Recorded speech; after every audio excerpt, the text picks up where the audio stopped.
Okay, I'll make this one kind of quick. This is on Wayne Riggs's article in the Virtue Epistemology volume. We didn't end up being able to do this in class, so if you want to kind of wander into this, it's actually a pretty interesting and good paper, and I think it's you know pretty well organized, and I think it's good in that sense that you can see, and there's a pretty clear set of arguments and counter arguments and clear focus and da da da. The whole thing is kind of like an extended investigation into this idea that there's luck in epistemology and like what are we really talking about. And there's some very useful distinctions that he makes between different kinds of luck.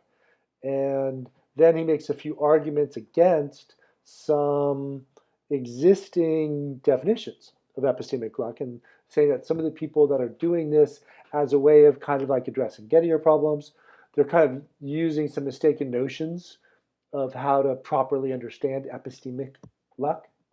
So if that appeals to you, this idea of like really kind of like honing in on a focused analysis of the nature of epistemic luck, then and you kind of feel like you've got enough of the background of epistemology and virtue epistemology to kind of like see how that would be a topic to discuss, in large parts of Gettier, um, then this might be an interesting thing to do, even though we didn't have the lecture on it.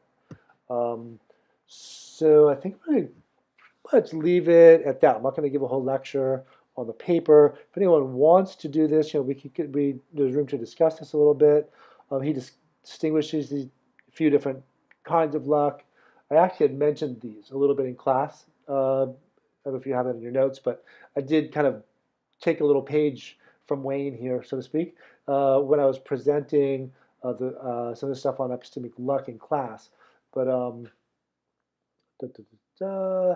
Yeah, I think I'm going to kind of leave that there. In particular, I kind of have this question direct going towards like, do you ultimately think that his argument against Pritchard's account of luck is successful?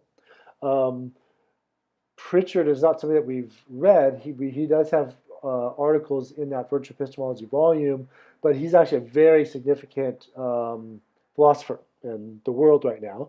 He's actually still pretty young, to be honest, but he's produced an amazing amount and really is quite an influential philosopher right now.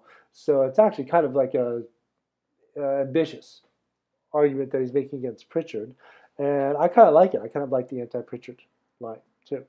So I'm going to kind of leave this one there. And if you feel like you like that topic of epistemic luck, and you kind of get a sense of what that really means in the epistemology literature here, and you want to get into it, I think it could be a fine choice.